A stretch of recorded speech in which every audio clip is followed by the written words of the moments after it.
a minha setinha. Você vê a seta?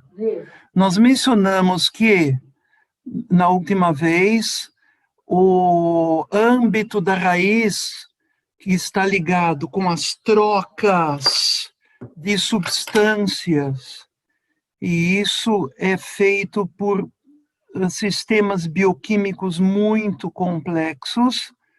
A planta pega aquilo que ela precisa e a raiz apalpa e seleciona as substâncias. Isso tem relação com a alopatia. E agora nós tivemos falando sobre os saltos na homeopatia, que levam uma substância terrestre para a aquosa, é diluído, agitado, com agitação, a substância é permeada pelo ar e, à medida que vai agitando, ela vai sendo aquecida.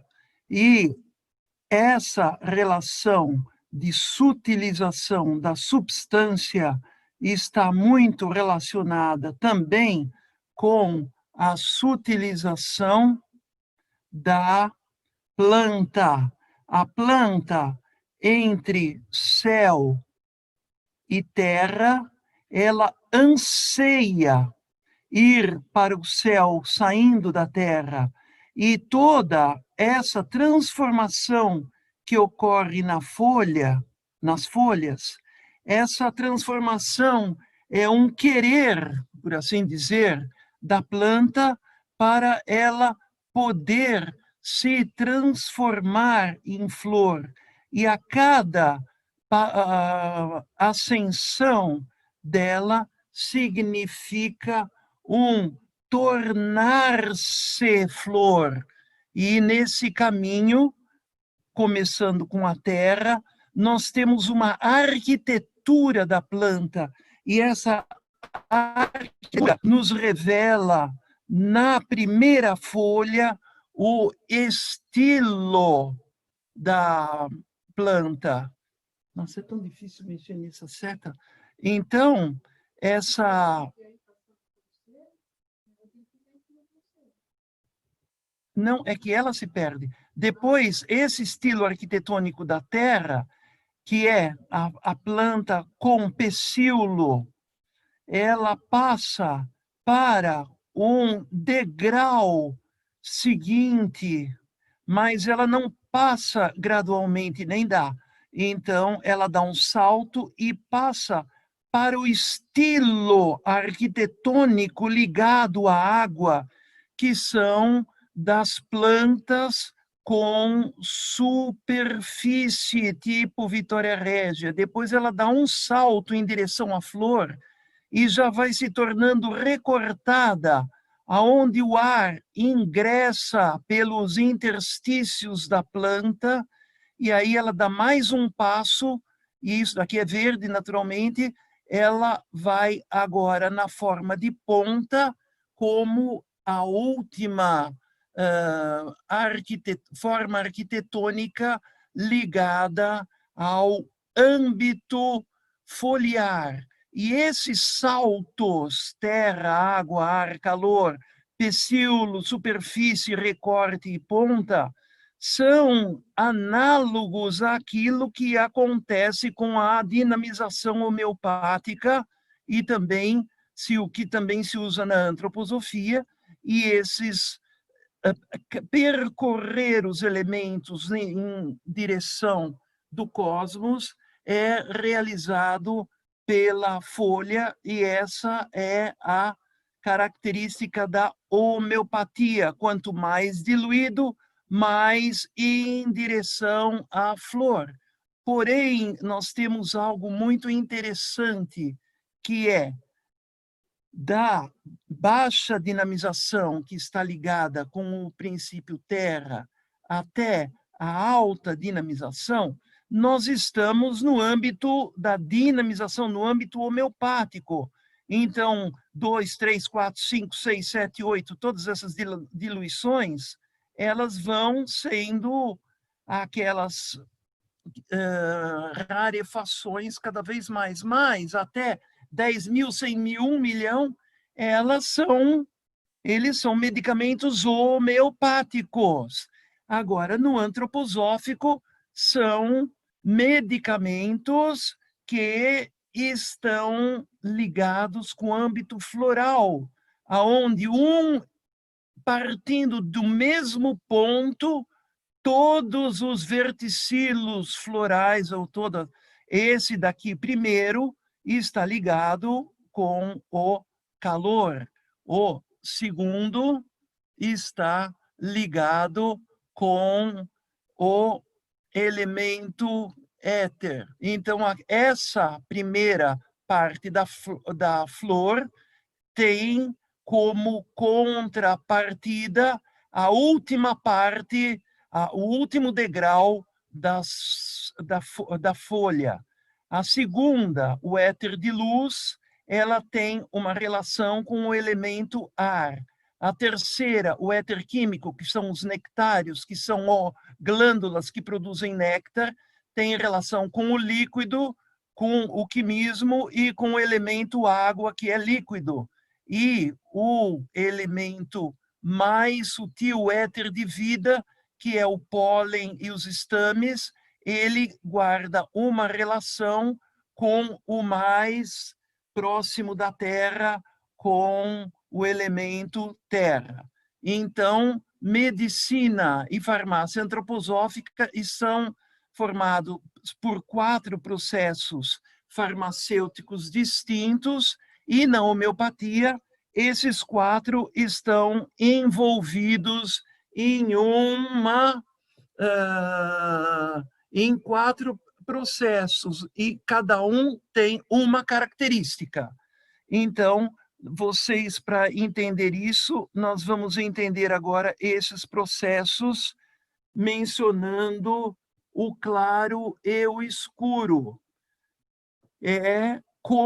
O que está acontecendo com a folha. A folha se coloca no nó. Vocês têm aqui uma batata e ela está na luz. Vocês deixam uma lâmpada todo o tempo nessa batata, então essa lâmpada vai ficar dia e noite e a batata vai desenvolver folhas uma ao lado da outra como uma roseta. E no total escuridão é formado apenas o caule. O caule está ligado com a escuridão. Então, nós temos aqui o caule, e do caule saem as folhas, indo do nó, outro nó, outro nó. Aqui tem as folhas em forma de pecíolo, depois em forma de superfície, de recorte e de ponta. E essa é a característica delas se colocarem uma após a outra. Vejam vocês, o slide passado mostrava uma planta, e essa planta tinha folhas que se formavam aqui, depois o caule subia, parava aqui, outras folhas se formavam e outras folhas num salto. E aqui, na formação agora desta folha, essa folha que é em forma de pecíolo, ela se forma a partir do broto. E ela, então, apresenta nesse broto uma formação de folhas. Então, nós estamos vendo o nó que está entre a folha e o caule. E ela começa como uma ponta, depois ela forma um recorte, ela se desenvolve cada vez mais, e esse broto vai formando as folhas à medida que ele vai crescendo.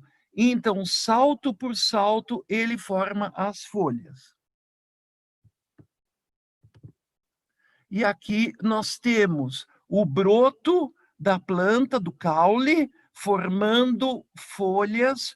Então, ele forma uma, cresce, e aqui são as folhas que vão se formando. E a gente pode ver isso facilmente num repolho, num corte de repolho. Você tem que é um broto gigante formando folhas. E aqui você vê as folhas anteriores, as próximas e as outras. Agora deixa. Então, nós temos nas folhas uma série de formas que elas vão entrando numa transformação, como eu mostrei no esquema. Mas aqui, eu usei plantas medicinais, a pulsatila, ela vai da ponta para o recorte, e no ano seguinte ela seca, e no ano seguinte ela começa tudo outra vez e continua ponta, superfície, pecíolo, superfície, recorte, e continua ainda nesse recorte até terminar e começarem as folhas. Então, nós temos as pontas. E aqui acontece a mesma coisa, esse modelo de transformação, sempre ponta, recorte, ponta, superfície, pecíolo, superfície, recorte e ponta. E aqui no segundo ano, e as pontas que vão indo. Então, todo é esse padrão de inserção das folhas. E aqui nós temos o tipo de folha. A primeira folha era sob forma de pecíolo. É que nessa relação que eu falei de homeopatia, medicina antroposófica, é que na homeopatia, na dinamização homeopática, o que existe é um contínuo mudar de ambiente arquitetônico desde baixo para cima, um após o outro e aos saltos. E na medicina antroposófica nós temos isso, mas separado, como cada um representa um processo farmacêutico. Até agora mencionamos o caminho retroverso e aos saltos da planta. Eu achei aqui outra vez a planta, que ela vai para cá, ela é terra, água, ar e calor, e agora esse ritmo está presente na elaboração dos medicamentos homeopáticos, como eu falei da última vez. Até agora, mencionamos uma sucessão um após o outro, tal como ocorre na dinamização e no desenvolvimento vegetal.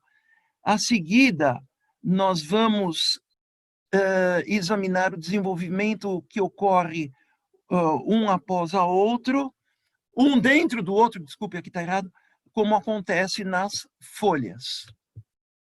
Então, essa é a farmácia antroposófica, e nós temos os 4 processos básicos, fundamentais, e depois ainda mais outros. E os processos antroposóficos são de calor, depois de luz, que tem relação com ar. O terceiro é o de... O primeiro é o processo de calor, o segundo de luz, o terceiro quimismo, que tem relação com a água, e o quarto processo é do éter de vida, que tem relação com a terra, então faz o contrário. E nós temos em cada processo farmacêutico que nós vamos falar, que esse era o tema de hoje, uma dupla natureza. Processo farmacêutico de calor interno e externo. Então, eu coloquei aqui um lírio como uma ação externa e a rosa como um ambiente interno.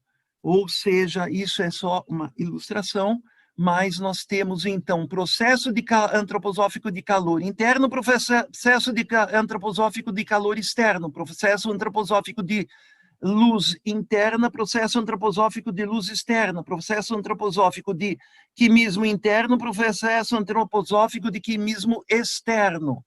E os processos antroposóficos de quimismo externo têm mais relação com o ambiente dos elementos, com o ambiente das folhas.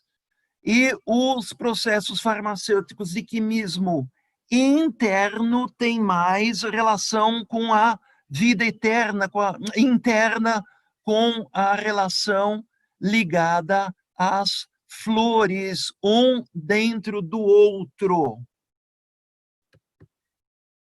E agora nós vamos mencionar, então, para podermos entender todos esses processos da farmácia antroposófica, nós vamos precisar entender as hierarquias, porque sem isso a gente não pode entender como podemos elaborar os medicamentos e de onde vem tudo isso.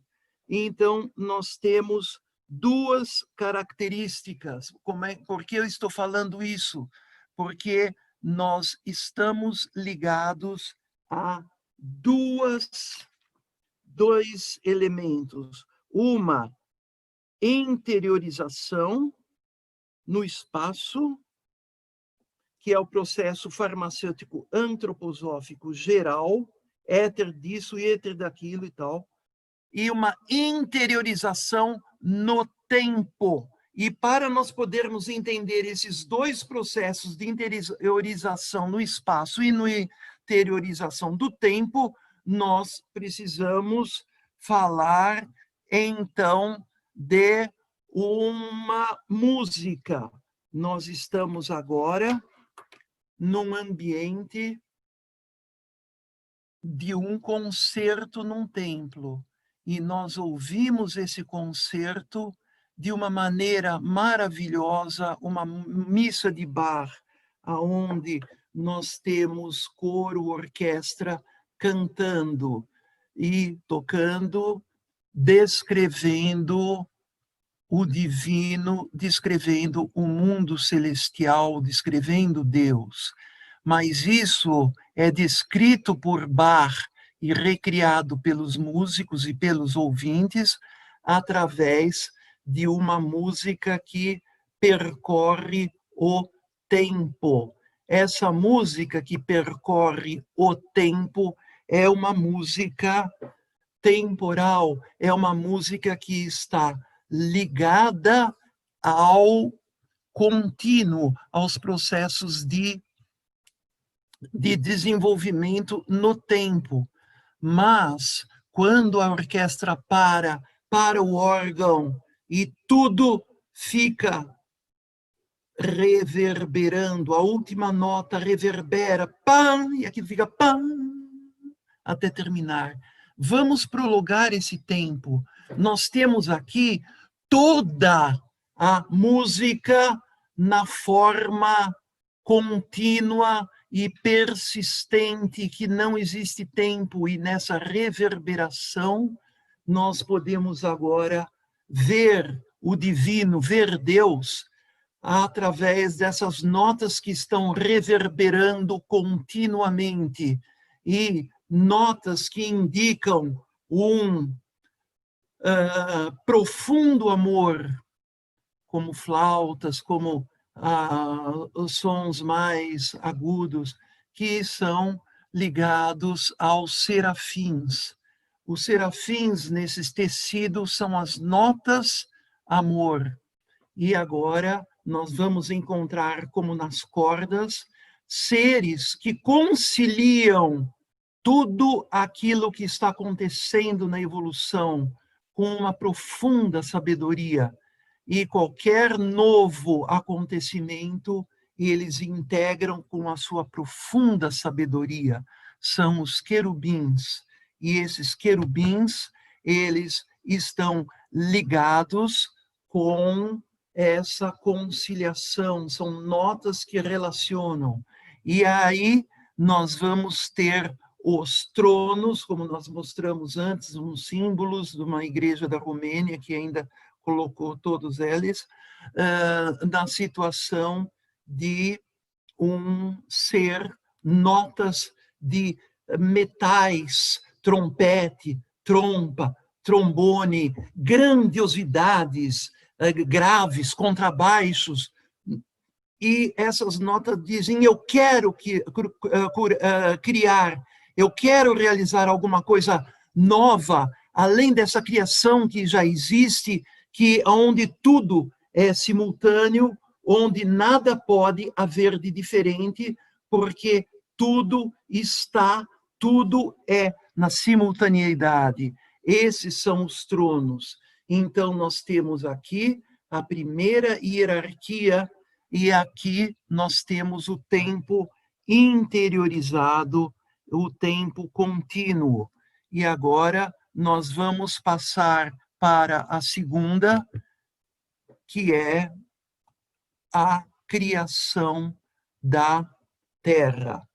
Eu estou falando isso porque nós vamos ter todos esses processos mostrados como uma criação artística, a evolução da Terra e do cosmos. Então, nós falamos da primeira, que é do tempo interiorizado, expresso nos seres da primeira hierarquia, tronos, querubins e serafins, querubins e tronos, no tecido celestial que tece a evolução na simultaneidade. E agora nós vamos descer e vivenciar essa evolução no decorrer do tempo, e na transformação espacial, desculpe. Então, interiorização do espaço, segunda hierarquia, é aonde agora nós vamos ver a evolução como uma obra de arte. Nós temos diante de nós uma forma, e essa forma, ela é de uma escultura maravilhosa. Essa forma que está diante de nós, ela nos causa um enorme assombro, uma enorme admiração. E vem a pergunta, e de onde vem essa forma? Como é que ela chegou à sua existência? Então, nós vamos ver o escultor elaborando essa forma através de um movimento que ele imprime na argila, e essa argila vai se movendo até o escultor ou artista plástico fazer aquela forma que vai ser agora copiada na escultura. Então, nós temos uma forma, um movimento que imprimiu a forma. Mas essa forma tem algo em si, ela traz esse movimento que o imprimiu ela, que a imprimiu, e ela revela esse movimento. Como é que ela revela esse movimento? Na mobilidade da obra de arte. Vocês têm uma obra de arte de uma pessoa atirando uma seta, um atleta grego atirando seta, uma pessoa jogando uma flecha, uma bailarina se movendo. Então, essa escultura não se move, mas ela recebeu o movimento daquela... na forma, o movimento plasmou a forma, e essa forma revela esse movimento. E agora nós vamos perguntar, de onde vem esse movimento que imprimiu a forma e ela revela esse movimento. Esse movimento veio através de uma sabedoria, de uma concepção da obra de arte feita pelo artista. Antes dele mexer naquilo, ele pensou como aquilo deveria ser feito. Então, é a concepção, é o projeto, é a sabedoria de como realizar essa obra de arte. E essa sabedoria se imprime no movimento, que se imprime na forma, e a forma expressa esse movimento na mobilidade. Mas o que ela... o que tem da sabedoria, da concepção na forma? Como é que ela vai... ela exprime o quê?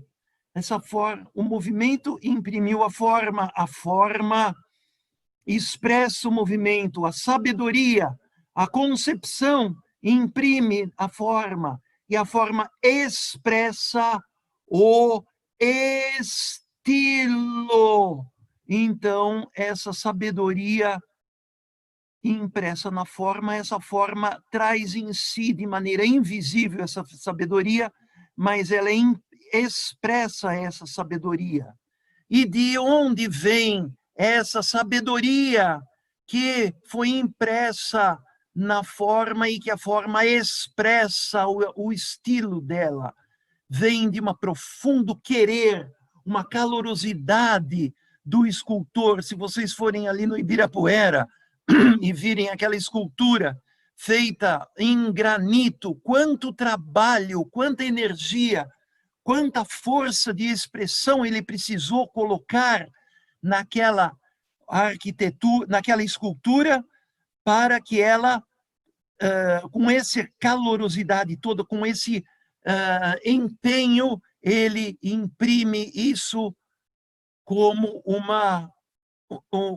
um projeto de escultura, como uma concepção daquela escultura de granito no Parque do Ibirapuera, e ele fez aquele movimento todo, uma equipe, e plasmaram isso na forma. E a forma, o que a forma exprime como calorosidade? Isso está no curso de arquitetura de Steiner, que diz: meus amigos, a arquitetura e a escultura, as artes plásticas, elas devem dirigir aquela calorosidade que vocês colocam na obra de arte como uma mensagem ética que transforma o coração das pessoas. Uma calorosidade impressa na forma, uma forma que expressa essa calorosidade. Então, nós temos agora um mundo de impressão. Nós temos o calor aqui está impressão. Então, nós temos uma forma, surge a partir de uma calorosidade que agiu na sabedoria, que agiu no movimento, que agiu na forma.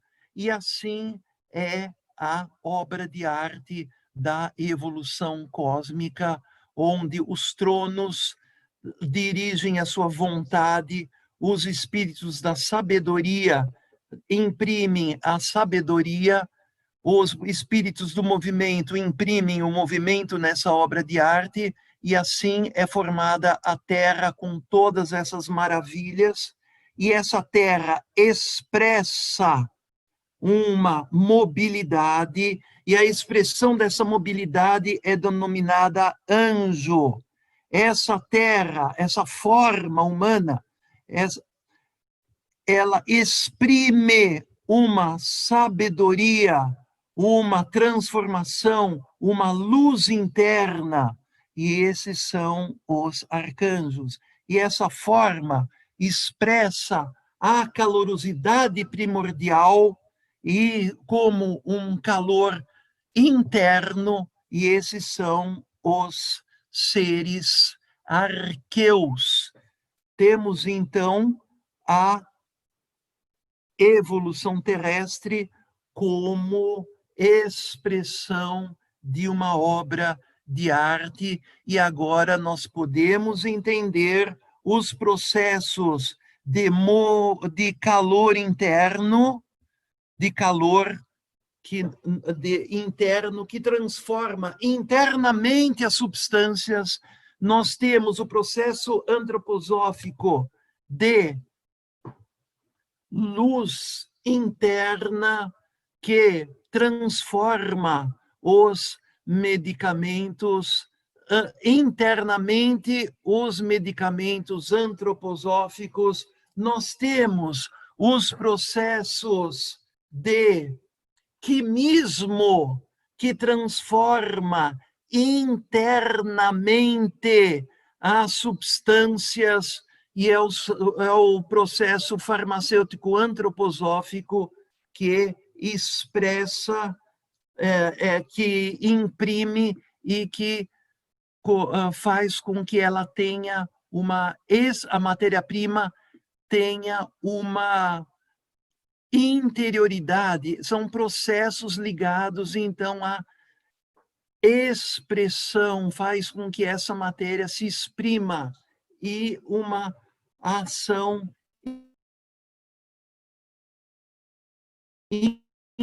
vitaliza aquela matéria-prima.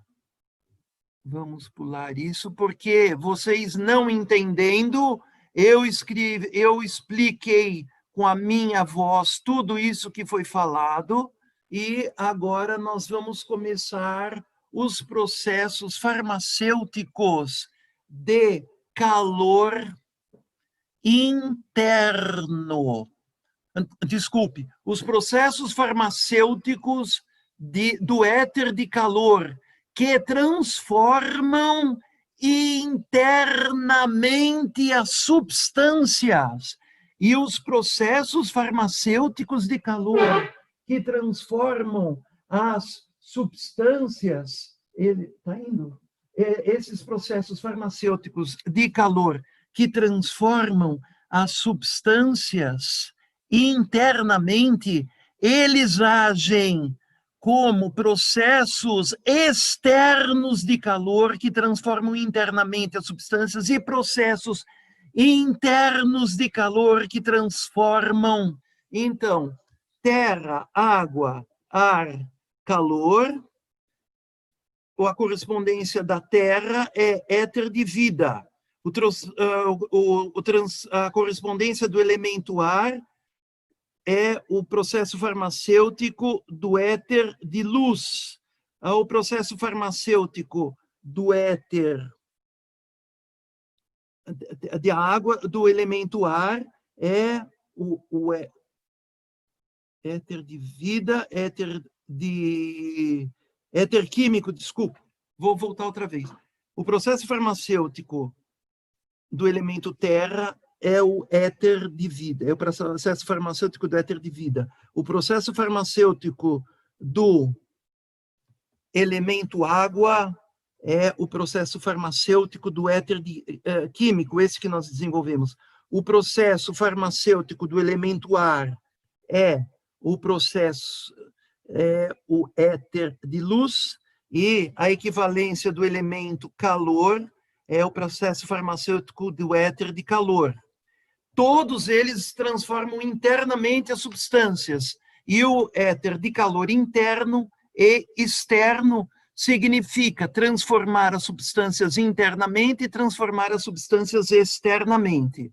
Então, vamos colocar. Processo farmacêutico do calor externo. Então, nós temos, nesse processo farmacêutico de calor externo, o calor externo vai transformar internamente a substância. Então, nós temos o processo lua, é o primeiro. Nós vamos aquecer uma substância, e todos esses processos farmacêuticos de calor externo, eles estão vinculados ao aquecimento, naturalmente, é um aquecimento externo, não é a substância que está se autoaquecendo, como nós vamos falar nos próximos, mas aqui é calor externo que está transformando internamente as substâncias. Então, o processo de prata está ligado à vitalização. A vitalização, sua emancipação e a digestão, onde o processo prata, o processo de calor externo ligado à prata, consiste em digerir a 37 graus as substâncias. E então, o processo Lua, a vitalização, sua emancipação e desvitalização e digestão, onde a substância é desvitalizada, tornando-se uma estrutura desintegrada, e nessa situação de caos ingressam as forças configurativas cósmicas que tinham sido emancipadas, e tais forças serão preenchidas com o conteúdo substancial ligado à formação do corpo.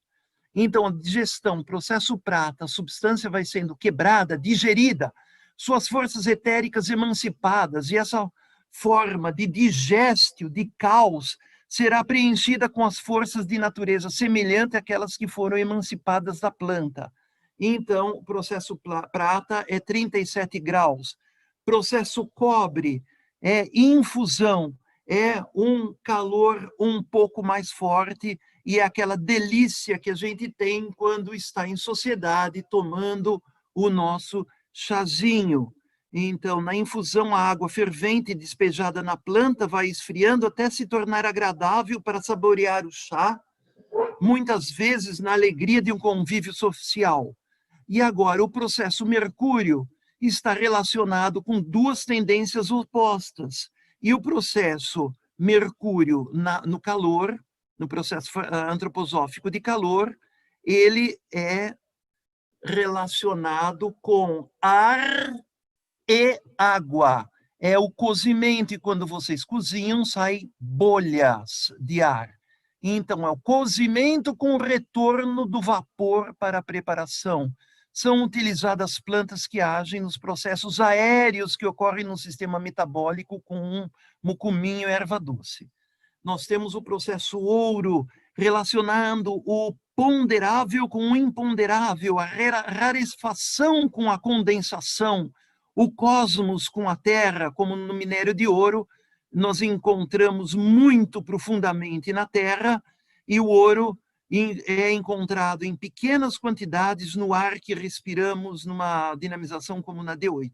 Então, na destilação, chegamos a um ponto nulo onde tudo desaparece. O suco vivo da planta desaparece no vapor e se condensa como um líquido aromático. O nome espírito dado aos destilados indica que o líquido saiu do terrestre e atingiu o espiritual. Esse processo extrai os óleos essenciais ligados às flores ou ao âmbito floral. Então, no ouro, tudo desaparece para ressuscitar de uma outra maneira. E a destilação, você tem o suco da planta, você ferve, sai o vapor, e esse vapor se condensa, e aquilo que é o destilado é chamado de espírito, porque tem aquela expressão, tem um gosto, tem todas as essências, os óleos essenciais lá dentro. E agora nós temos o processo Marte no calor, é mais quente ainda, tornar-se terrestre, expressão, cores, força e coragem. Da torrefação, aquela massa etérica, cheia d'água, que é o pão cru, ele vai ao forno, vai perdendo água e se tornando tostado, e traz um sabor que faz com que o organismo se interesse pelo terrestre. Então, a torrefação, o cafezinho torrado, é esse processo Marte. Processo Júpiter, estruturação, configuração. Aí eu vou até o extremo. Eu queimo até ficar carvão. Passou do torrefato, vai para o carvão. E o carvão, se vocês olharem um pedaço de carvão, vocês vão ver que todos os tecidos vegetais estão presentes. Ele é uma pura configuração. Você quebra e você vê todos os tecidos como carvão. E a partir disso é que nós temos a botânica paleontológica, que sabe como eram as árvores daquela época, porque foram estudando carvão. E, finalmente, o processo Saturno, que representa as pegadas no espiritual do âmbito terrestre. No processo Saturno acontece o seguinte: a planta, ela retirou da terra a sua substância e ela, a partir de processos bioquímicos complexos da raiz, e essas substâncias estão ligadas à matéria, mas elas estão vivas na planta. Mas quando você calcina ela e faz cinza, elas se tornam visíveis, elas reaparecem como substâncias minerais.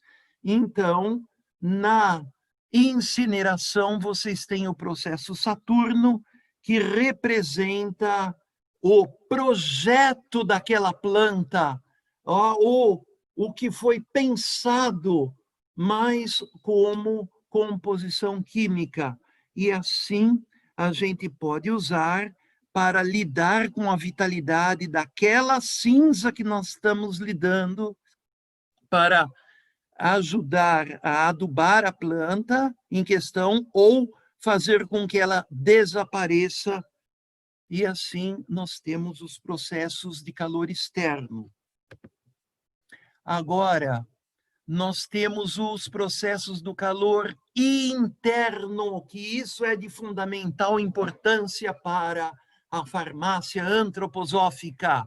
Nos processos de calor interno, eu, quando trabalhava numa indústria farmacêutica, eu reparei que quando eles faziam xarope, eles têm aquelas dornas, aqueles recipientes cilíndricos de aço inoxidável, e eles despejavam uma tonelada de açúcar, colocavam mais alguns metros, 1 ou 2 metros cúbicos de água, e tinha uma hélice que girava aquele açúcar com a água. E o que acontecia? O açúcar, à medida que ia se dissolvendo na água, isso durava muitas horas, o conjunto ia se esfriando. Quando eu chegava lá para ver, eu punha a mão ali naquela solução de açúcar, aquilo estava gelado. E como um copo com um líquido muito gelado que fica em cima da mesa, ele começa a ficar cheio de água, com gotículas de água escorrendo, gelada, certo? Porque o vapor d'água vai se condensando naquela parte gelada. Então, é um processo de retirar calor. Mas, quando nós usamos a glicerina, nós aquecemos. Então, quando nós dinamizamos os medicamentos feitos com... Quando eu coloco glicerina, acontece o contrário.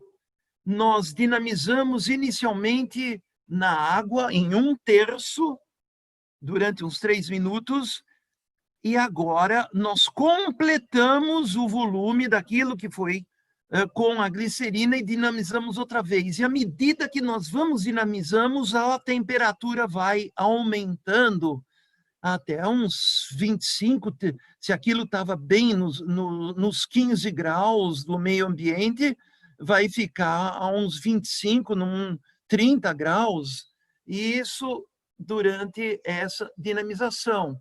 E aí, na D2, nós colocamos uma parte disso na água, dinamizamos e com um tempo, e depois completamos com glicerina, dinamizamos o outro tempo, e isso vai fazendo com que a dinamização seja permeada das forças de calor. Mas, para podermos aprimorar o método de calor interno, nós podemos fazer uma preparação com o hidreto do metal. Se eu quiser fazer um remédio com um determinado metal, eu tenho que sintetizar ou comprar pronto o hidreto. O que é hidreto? Vocês sabem o que é ácido? Vocês têm o H, o hidrogênio, mais, não é isso? Tá. O hidreto é H menos. Então, nós temos hidreto de ferro, FeH2, hidreto de ferro 2. FeH3, hidreto de ferro 3. Mas se você pegar um hidreto de ferro 2, FeH2, e colocar um ácido junto, no momento que ele vai reagindo, esse hidreto, o H- se combina com H+, e vai sendo formado um hidrogênio nascente. E isso faz com que nós possamos trazer um processo de calor interno no medicamento. E assim nós podemos fazer o hidreto de chumbo. E esse hidreto de chumbo vai, num meio levemente ácido, se decompondo num chumbo à medida que vai sendo dinamizado, junto com aquele hidrogênio que vai sendo formado muito pouco, e assim nós temos uma nova possibilidade de dirigir o calor. Como é que funciona o calor interno ou externo? Então, o calor interno, ele está ligado, o processo de calor interno, ele faz com que o ele vai tendo uma tremenda afinidade do eu, porque é algo que vem internamente, é um calor que vive no íntimo.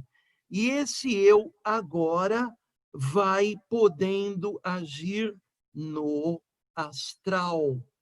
E isso é a minha teoria. E o processo de calor externo, como eu falei, que você aquece a matéria-prima, o processo de calor, por exemplo, o café que ele é tostado, você toma aquele cafezinho quente, com aquele sabor, com aquele buquê que foi formado pelo próprio calor. Então, o eu se interessa por aquilo. Mas por quê? Porque aquilo dali foi almificado, foi astralizado pelo calor. Então, no calor interno, eu agindo no astral, e no calor externo, astral, astralização, agindo no eu, no sentido de processos mais metabólicos, para que o eu se interesse por processos mais metabólicos. Então, assim, nós vamos partir para um novo processo farmacêutico. E agora, para partir para o processo farmacêutico do éter de luz, nós precisamos ainda dizer o seguinte, antes de falar na evolução cósmica, para podermos entender melhor o processo farmacêutico do éter de luz. Nós temos elemento terra.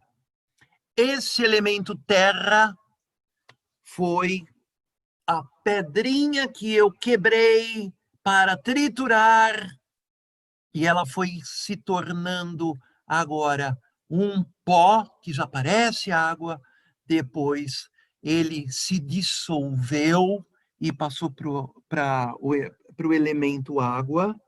Depois essa água foi agitada e entrou ar, então nós passamos pelo elemento ar, até que aquilo se aquece e nós estamos no elemento calor. O correspondente ao elemento terra é o éter de vida. O correspondente ao elemento água é o éter químico. O correspondente ao elemento ar é o éter de luz e o correspondente ao elemento calor é o éter de calor. Nós vamos falar agora elemento calor, éter de calor. Então, vamos utilizar... agora nós vamos falar elemento ar, éter de luz. E nós aqui não podemos falar de processo de luz interno e processo de luz externo, pelo fato de que os processos de luz interno e externo foram colocados junto.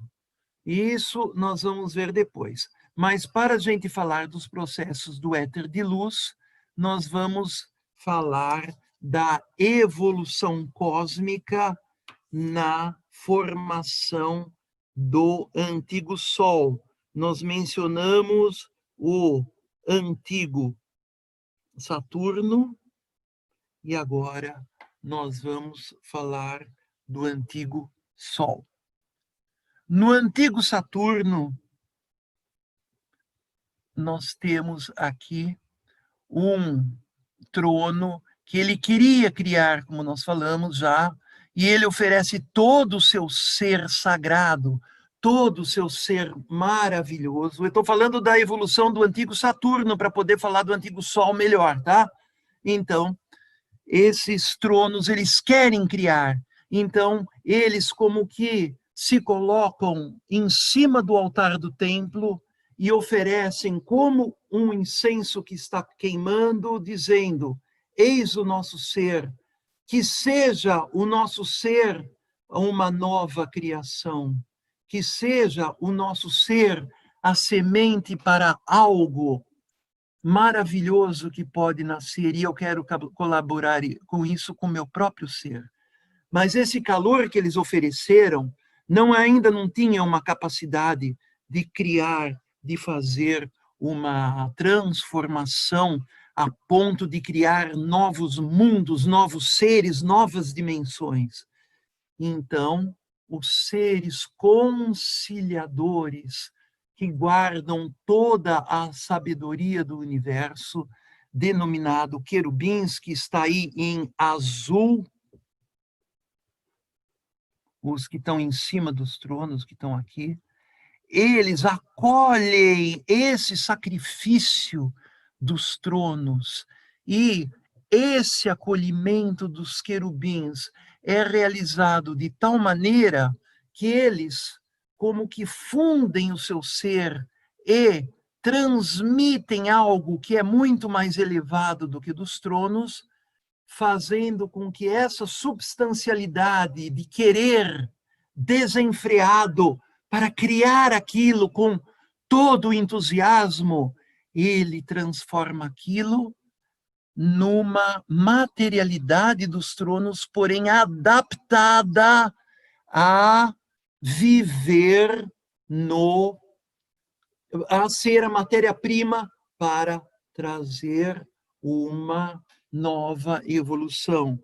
Então, os querubins emanam o seu sagrado ser, a substancialidade transformada dos tronos, para que se comece uma evolução.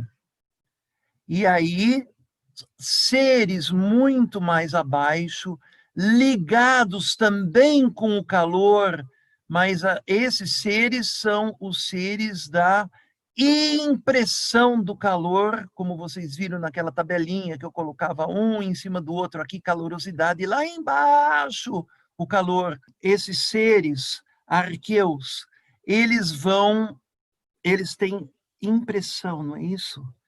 Eles recebem impressão, eles expressam alguma coisa, eles exprimem. Os seres da impressão plasmam algo neles, então eles recebem aquela calorosidade emanada pelos arqueus, pelos querubins, e eles montam o seu próprio corpo como um ovo de calor. Então, o calor mais ligado à impressão é acolhido pelos seres que expressam esse calor como uma calorosidade íntima. E eles realizam agora a elaboração de seu próprio corpo a partir do sacrifício dos tronos, transformado e emanado pelos querubins, e assim são formados os ovos de calor pelos arqueus. E nessa evolução do antigo Saturno, essas coisas vermelhas, esses ovos de calor, eles representam o futuro corpo físico do ser humano, e esses ovos de calor formados pelos arqueus representam o éter de calor. E essa emanação dos querubins, que emana o calor transformado de sacrifício dos tronos, esse calor é o elemento calor. E assim nós falamos dos medicamentos com calor interno, interiorizado, e transformação e calor exteriorizado. Agora, na evolução, vamos passar para a evolução do antigo Sol. No antigo Sol, nós temos agora a primeira parte do antigo Sol está aqui ligado com a primeira parte do antigo Sol, é a repetição do antigo Saturno. E os espíritos da sabedoria, que veem a sabedoria, que leem a sabedoria, eles leem a sabedoria desse sacrifício, eles entendem o que representa isso como um supremo ato de sacrifício, que é o primeiro passo da evolução.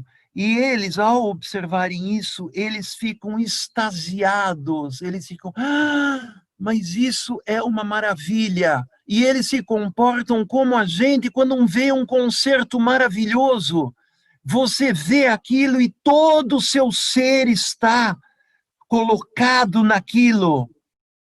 E assim, todo o seu ser dos espíritos da sabedoria foi doado como uma atmosfera de encanto, veneração e amor e tudo aquilo que tem relação com a vivência desse espetáculo, e ele solta tudo isso como um ambiente de estar maravilhado, de estar, apesar de maravilhado, vendo a sabedoria, porque eles são sabedoria nisso tudo.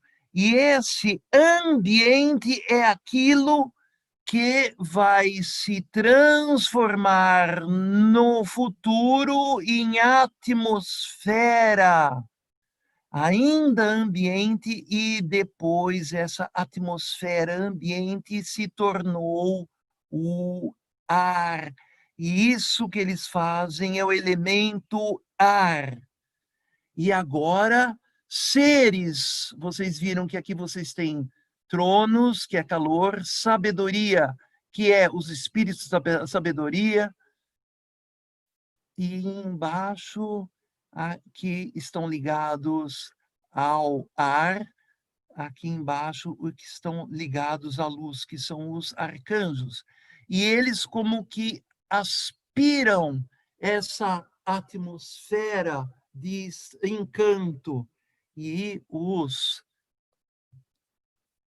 esses seres, eles agora, eles plasmam essa incorporação que eles fazem, essa corporificação que eles fazem dessa substancialidade ambiente dos espíritos da sabedoria e tecem nos ovos de calor uma luminosidade íntima, porque o ar, a atmosfera está ligado à luz.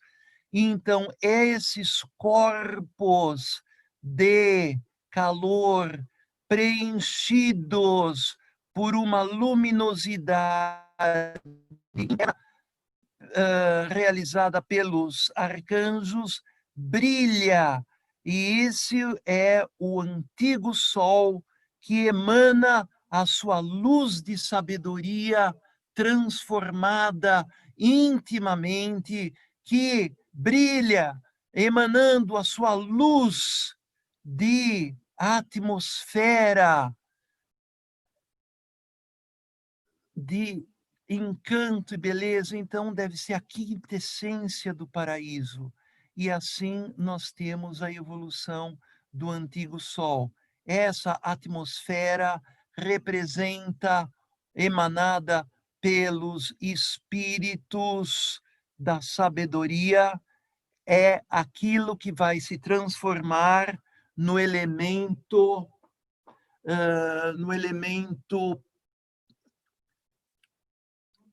ar, e aquele trabalho dos arcanjos naqueles corpos de calor, o trabalho dos arcanjos no corpos de calor será o nosso corpo etérico e o éter de luz. Então, vocês estão vendo a fotossíntese como alguma coisa de extraordinária elevação.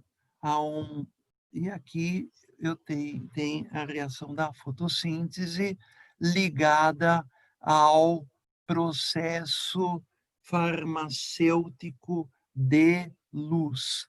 Eu tenho embaixo, olhem para baixo, eu tenho gás carbônico mais água mais energia. Então, vocês têm aqui o gás carbônico, CO2. E água, 2 de água. Estão aqui as duas moléculas de água. E na clorofila da planta, no grana da planta, no corpúsculo ligado à fotossíntese. Então, essa água, eu não tirei aqui, a posição dela estava antes, hein? Está aqui. E aqui está outra água, que está aqui. Mas aqui se forma uma outra água. Então, vocês estão vendo essa água aqui. E aqui vocês viram que o oxigênio vem da água.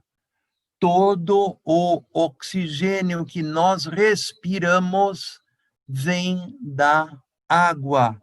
A água é algo muito importante, inclusive para a nossa respiração, porque se diminuir a água, também vai diminuir depois o oxigênio, porque ele não vai ser com menos água, menos vegetação, menos transformação da água em oxigênio.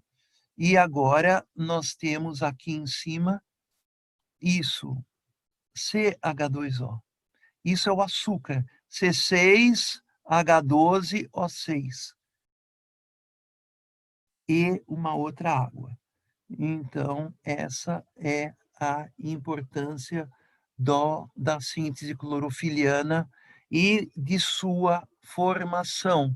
Você tem agora o açúcar que se formou, que ele está aqui, ó, 2Hs, oxigênio e carbono. É CH2O 6 vezes, mais o oxigênio da respiração e mais a água. Então, o que está acontecendo aqui é que, na fermentação, o açúcar vai se convertendo em água e gás carbônico na respiração, mas na fermentação isso não chega até o fim e para formando os ácidos. É isso que nós vamos ver. A luz enfatiza a diferenciação de formas na metamorfose das folhas. Lei de Otto Wolff, o processo da luz externa, que rege a estruturação, configuração, refinamento da forma, é de natureza artística plástica. Esse é o enunciado da lei do Wolff. O processo que rege a estruturação, configuração e refinamento da forma é de natureza artística plástica, onde o escultor retira os fragmentos da pedra do bloco que está sendo esculpido durante o trabalho artístico, ligado à configuração, estruturação e refinamento da forma. A lei de Otto Wolff é forma 1, forma 2, forma 1 sendo a larva, forma 2 sendo a borboleta, que é a escultura, forma 1 é o bloco da pedra, forma 2 é a escultura, mas para que isso se forme, precisam cair os blocos da pedra, que é a eliminação. Então, uma formação precisa de uma eliminação. Substâncias ligadas ao poder configurativo da luz externa. Então, temos a silícia.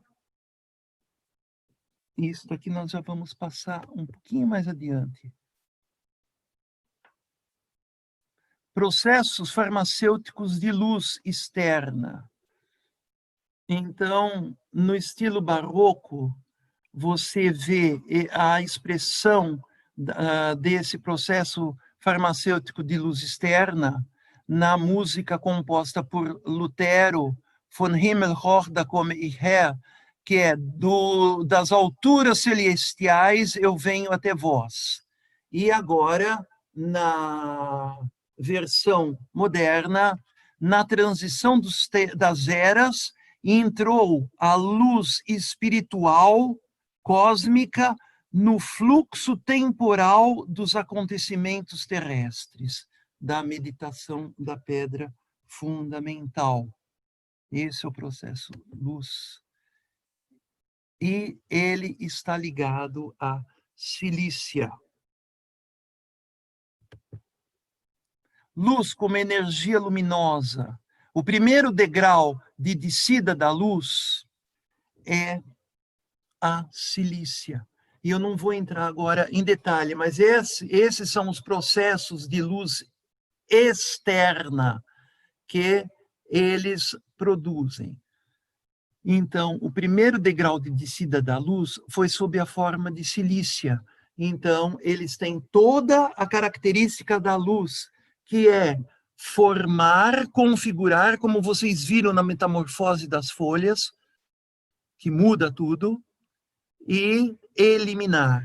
E agora, o segundo degrau de descida da luz está ligado com a energia luminosa, elétrica do magnésio. Então, esse degrau de descida, das alturas que eu venho até vós, começa na silícia, desce até o magnésio, que ajuda na fotossíntese? Não, ele é fundamental para a fotossíntese, e esses sais de magnésio podem ser estudados na sua toxicologia, agindo na condução elétrica e nas nevralgias, como essa eletricidade, condução elétrica, e na própria luz configurativa, forma 1, forma 2, estruturação óssea. Então, aqui ainda nós encontramos uma herança do primeiro degrau da luz, que é a configuração da silícia, que é forma 1, forma 2, eliminação. E no magnésio, na forma de eletricidade, nós vimos esse segundo degrau, mas ele ainda repete a característica da atividade da silícia, que é estruturação e eliminação. Ele estrutura ossos e ele é purgativo. E aqui você tem, segurando o magnésio, e ele brilha que nem a luz do sol, mas é mais para branco do que luz do sol. Terceiro degrau de descida da luz. Luz como quimismo, luz interna. E aí é justamente o contrário. É uma luz interna, como acontece com as coisas do quimismo. E quem representa a luz interna é o elemento químico fósforos. E você, pegando fósforos de tal jeito, com uma luva de amianto, escrevendo à noite num quadro negro, tudo apagado, você vai ver que ele vai brilhar no escuro, porque ele tem luz própria. Luz interna age totalmente diferente da luz que age a partir de fora. A silícia é a substância, o quartzo é a substância mais transparente que existe na natureza. E eles conseguiram fazer uma um pouquinho mais transparente que o quartzo, mas a partir de um monte de misturas que são sintéticas, mas muito pouco. Então, quanto maior a transparência, mais relação que ela tem com a luz, porque ela tem afinidade com a luz. Mas o fósforo, ao contrário, ele tem luz própria. E o nome fósforos, em latino, significa, em grego, fósfos forem, eu carrego a luz. O portador da luz é Lúcifer. Então, é uma luz partindo das entranhas. E a ação do fósforos é degeneração, age nas degenerações orgânicas, e esse fósforos, então, representa a manifestação da luz no âmbito do quimismo. Existe um elemento químico chamado vanádio e um elemento químico chamado nióbio, e esses dois elementos químicos, que um está debaixo do outro, eles estão na coluna 5B da tabela periódica, vanádio e nióbio, e o fósforo está na coluna 5A da tabela periódica. Eles são um está junto com o outro de uma diversidade química, mas na mesma situação. E o que faz o vanádio é uma ação de um fósforo totalmente regenerado e com características metálicas.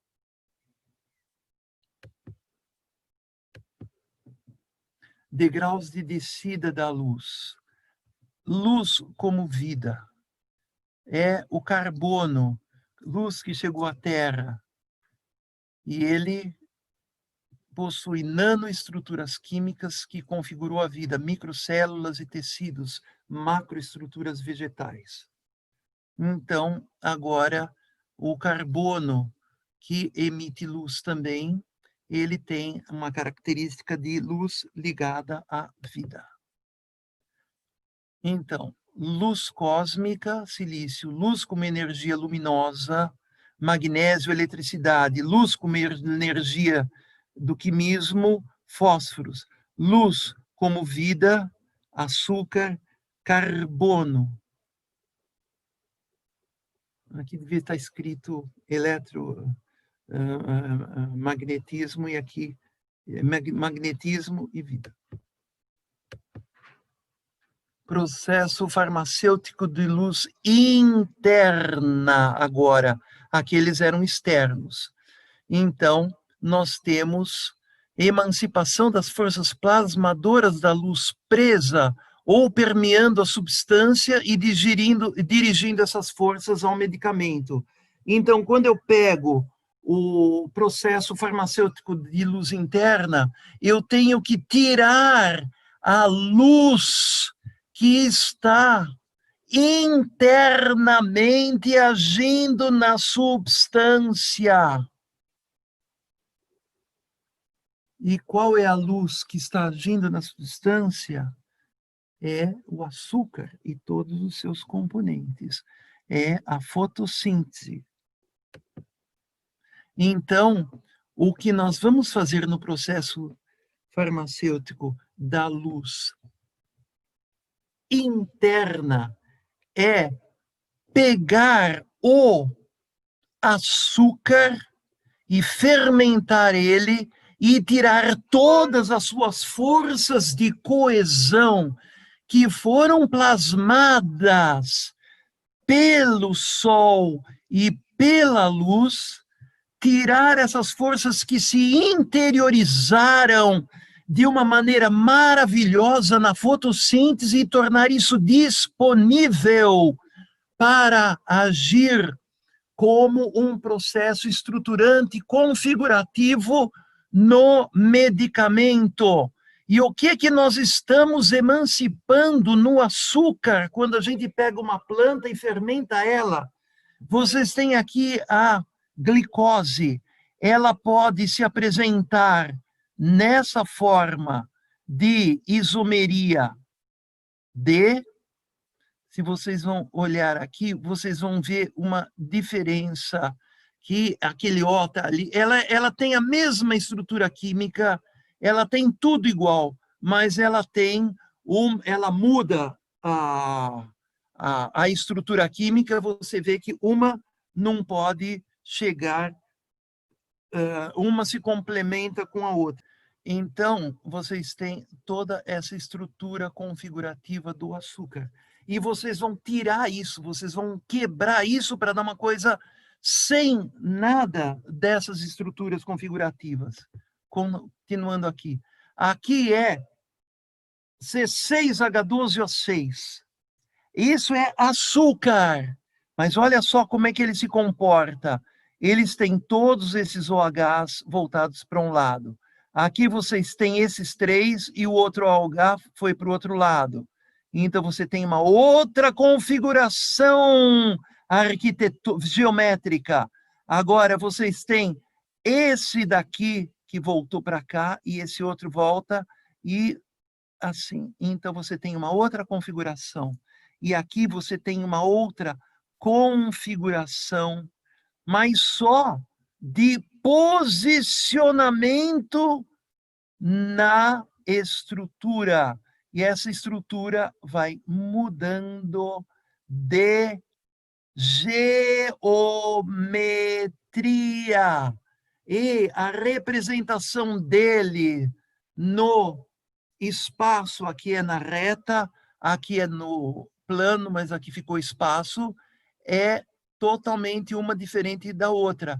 E assim vocês vão, na realidade, com tamanha força de coesão, formando as mais diversas estruturas geométricas, tudo isso através da fermentação vai ser libertado, porque ela não vai mais ter isso, e essas forças de formação das estruturas de açúcar vão sendo emancipadas. Através da fermentação rítmica, o açúcar vai se convertendo em ácido orgânico, à medida que vai emancipando suas forças configurativas, que serão dirigidas ao medicamento.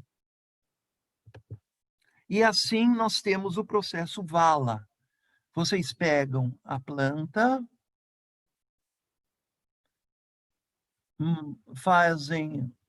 trituram ela, assim, para bater ela fica uma gosma, vocês colocam ela aqui, um macerado, né? uma maceração, mas sem deixar ela está fresca aqui. Vocês colocam fermento lático e deixam ela exposta ao nascer do sol. Depois vocês deixam ela a 37 graus e depois vocês deixam ela exposta ao pôr do sol. E depois vocês deixam ela no 37 graus no escuro.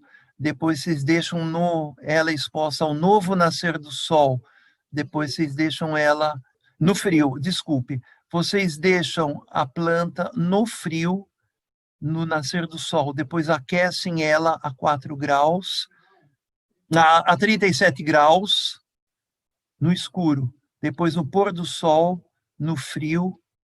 Depois a 37 graus no escuro, no nascer do sol, no frio, a 37 graus no escuro, e assim sucessivamente, ritmicamente, e quando chegou nesse ponto, nesse nascer do sol, você pega, é isso daqui, essa substância, e ela cresceu o fermento lá, o fermento lático fez com que todo o açúcar fosse transformado em ácido lático.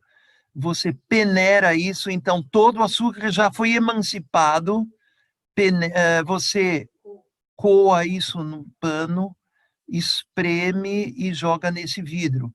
Agora você pega esse bagaço, esquenta, faz cinza e joga de volta aqui. Então, essa substância que foi filtrada, mas que passou por esse processo todo de fermentação rítmica e foi adicionada a cinza. A cinza neutraliza, ela tira aquela enorme acidez que mata os micro-organismos e ela vai novamente fermentar outra vez no nascer do sol, dentro do vidro, no escuro, no pôr do sol, no escuro, quente, no frio, nascer do sol, escuro, quente, frio, pôr do sol, escuro, quente, frio, nascer do sol, e assim 1 ano. E a partir de 7 dias, desculpe. No 7º dia você pega esse vidro e deixa ele durante 1 ano se envelhecer. E esse é o produto Vala, que W é varme de calor, A é haste de cinza, L de luz, Licht de luz, e haste outra vez de cinza. Então, é calor, cinza, luz, cinza. E essa, agora, nós vamos...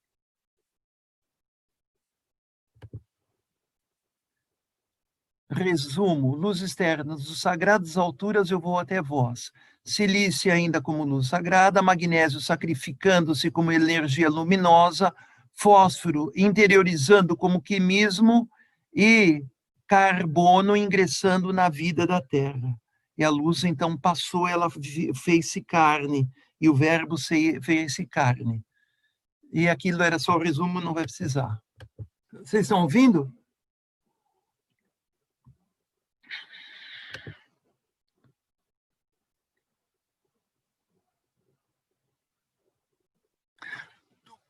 Eu vou falar o início, porque não vai dar tempo de fazer todo o quimismo, e eu ainda vou responder pergunta para vocês, mas eu queria só colocar vocês enfocados no quimismo, que depois a gente vai falar.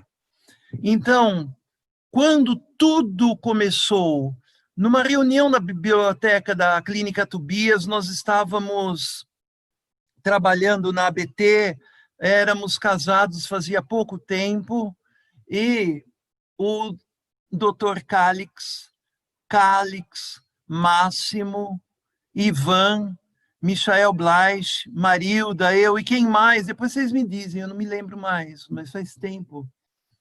Acho que o Zé Roberto estava lá naquela época, não sei. Bom, eles disseram assim, nós queremos que vocês façam o seguinte medicamento para artrose: formiga, estanho e bambu. Bom, e que parte do...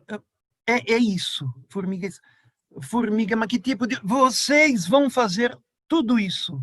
Então foram assim super legais, que eles tiveram assim uma plena confiança. Eu sempre tenho formiga, estanho e bambu. Então eu pegamos a Veleda, na época a gente fazia junto com Veleda todos os remédios que o Sirimim tinha desenvolvido naquela época eram Veleda, ainda não tinha separado isso.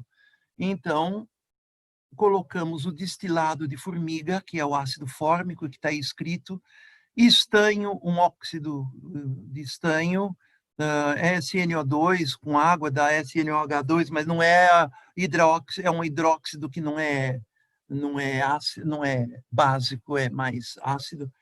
E o bambu. O bambu funcionou como indicador. E à medida que eu ia misturando isso e dinamizando, eu ia percebendo que chegava num momento que dava, eu sentia como um choquezinho, alguma coisa esquisita, diferente, quando eu estava agitando aquilo na dinamização. Mas o que é isso?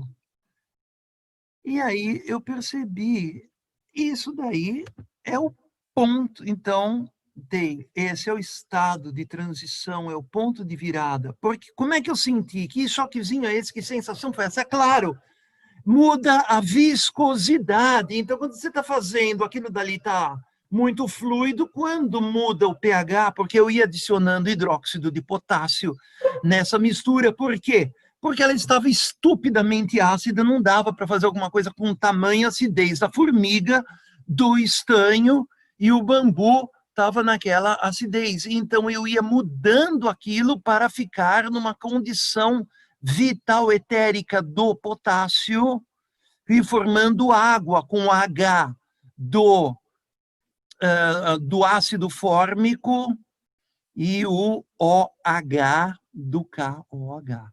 E assim teria mais um componente. Então, foi essa diferença de viscosidade.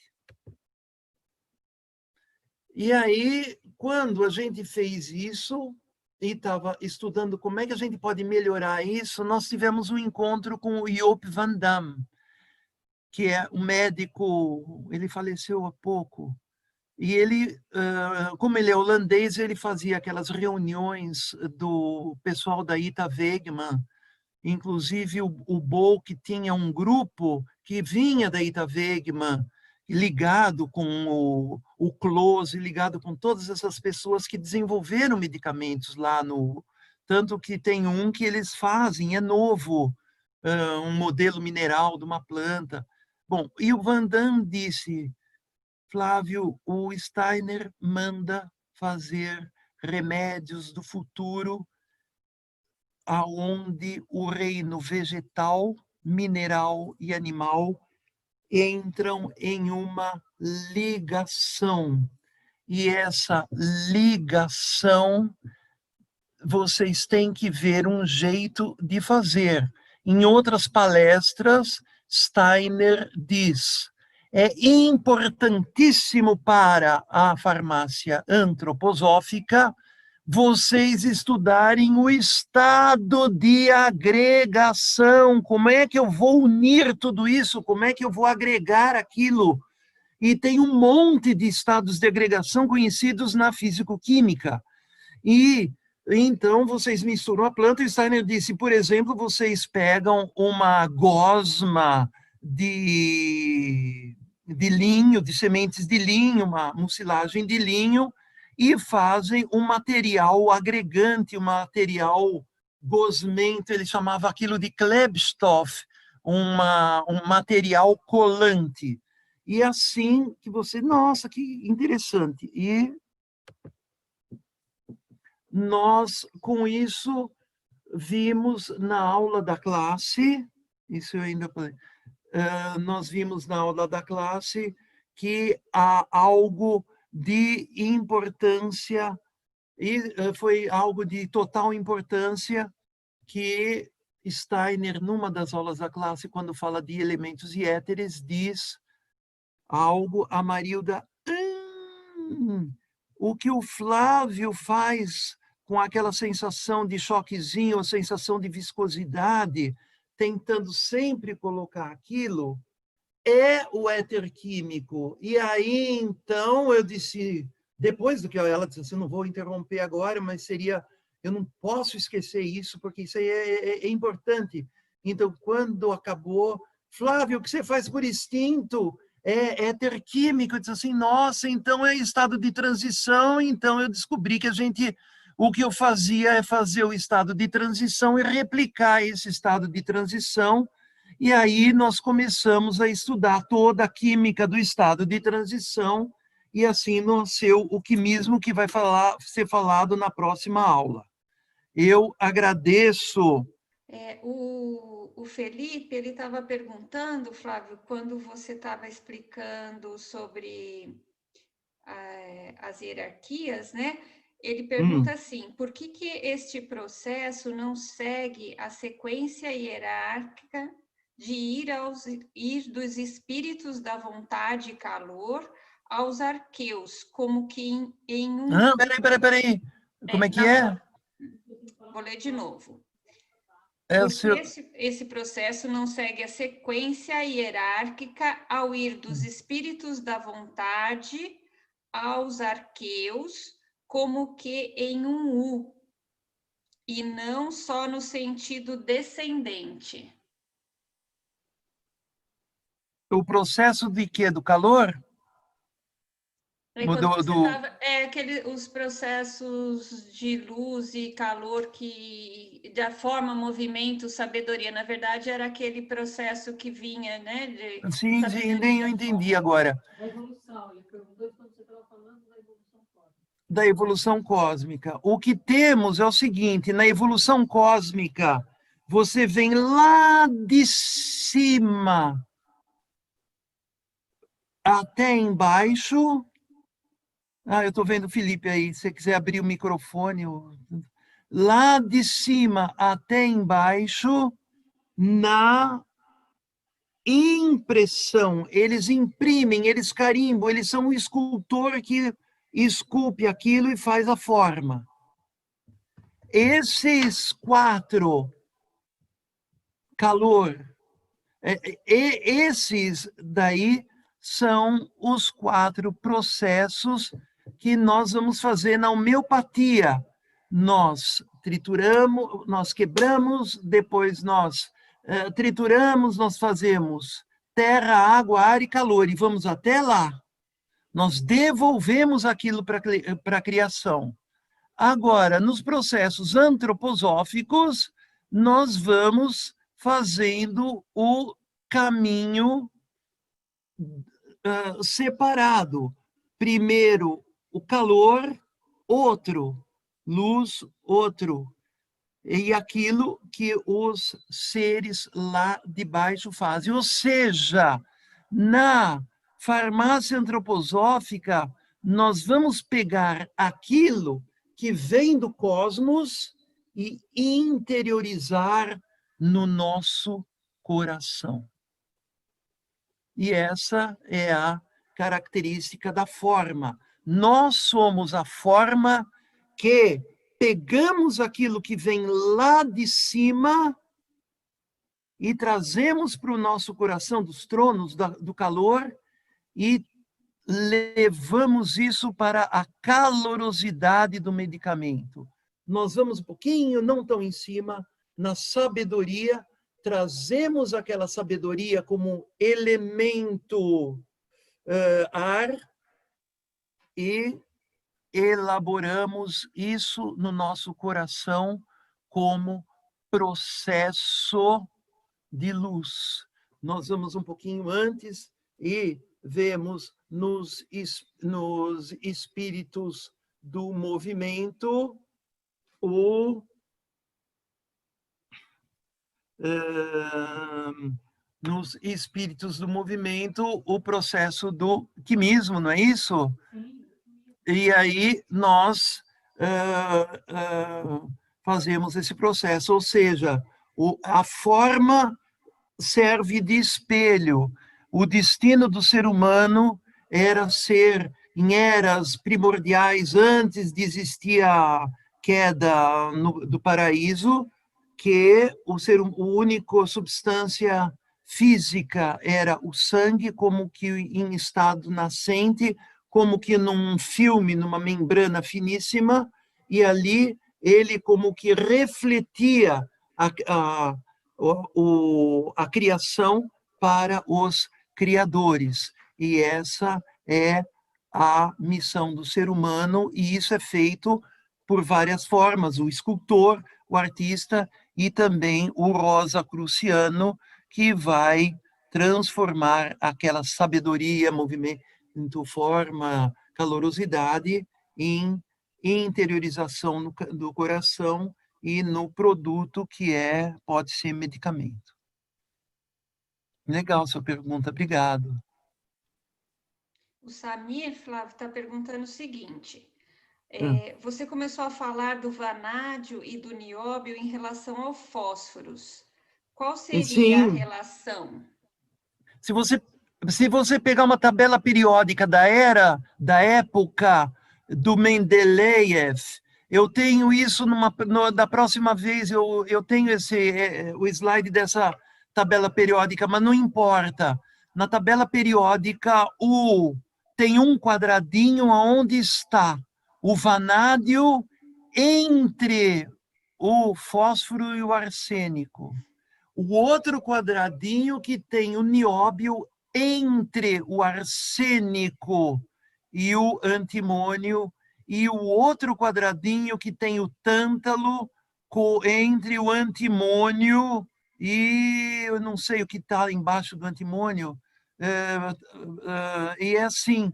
Então, isso daí foi o Wolff nos chama sempre a atenção de ver o outro lado da tabela periódica.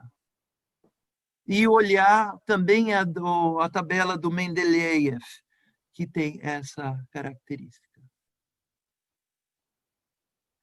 A Daniela E Nascimento... outra, o vanádio, nióbio e tântalo, o tântalo é um metal tão rico quanto Então, o tântalo, ele é um metal duro, um metal que dizem os fabricantes de bocal de flauta que com um bocal de tântalo você faz o que você quer na música. Bom, é interessante, mas o tântalo também faz parte das assídias.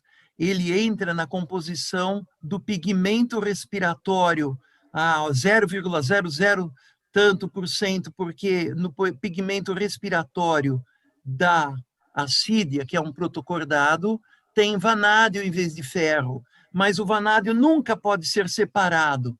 Então, entra uma parte de vanádio, um pouquinho de nióbio e traços de tântalo, porque os três estão sempre juntos. E então, vocês estão vendo o vanádio, se você pega a matéria médica do vanádio, ele tem a matéria médica do fósforo, só que de uma maneira desintoxicante. Vanádio age nas degenerações orgânicas. Nióbio também, mas mais do lado do arsênico. Aquela menina que tinha uma autoimune, que consistia em que tinha um desvio bioquímico autoimune que formava coágulos e trombos. Então, ela não podia tomar antimônio para poder se tratar da autoimune, que é o remédio da autoimune, porque ele ia coagular e ela ia ficar muito pior. Então, a nossa ideia era usar nióbio. O Francisco Zebral está perguntando o seguinte: os arqueus, arcanjos e anjos são os portadores dos éteres e tronos, quiriótetes e dinamis dos elementos? Não, não é que portador, sim, eles geraram os elementos. Tronos, na formação, no antigo Saturno, gerou o elemento calor. Os querubins geraram o elemento água, os espíritos da sabedoria, o ar, e os espíritos do movimento, aí não, eles só fizeram, mas é isso. E agora, aqueles sabedoria, a primeira e a segunda, só os espíritos da sabedoria estão ligados com o elemento do movimento da forma, já não. E a terceira com os éteres, como eu mostrei naquele desenho todo. Não tem mais perguntas, Flávio. No dia 21, a próxima. E nós vamos falar, então, do reino animal e da compaixão, do Buda, do caminho do reino animal, dos 12 grupos animais, e estamos preparando isso desde agora. E eu agradeço muito, muito a presença de vocês, e ainda pensando na elaboração daquelas substâncias para fazer, mas eu não tive tempo de nada, porque para preparar tudo isso fora de uma sala de aula é bastante complicado, porque a gente tem que deixar um PowerPoint, mas eu também deixei esse PowerPoint todo escrito, porque nas dúvidas que vocês tiverem, tudo aquilo que eu pulei, que eu fiquei falando, só mostrando uma coisa e a outra, está tudo escrito lá. E então, outra vez, eu agradeço. Se vocês quiserem fazer comentários, eu tenho tempo aí para mim, tá?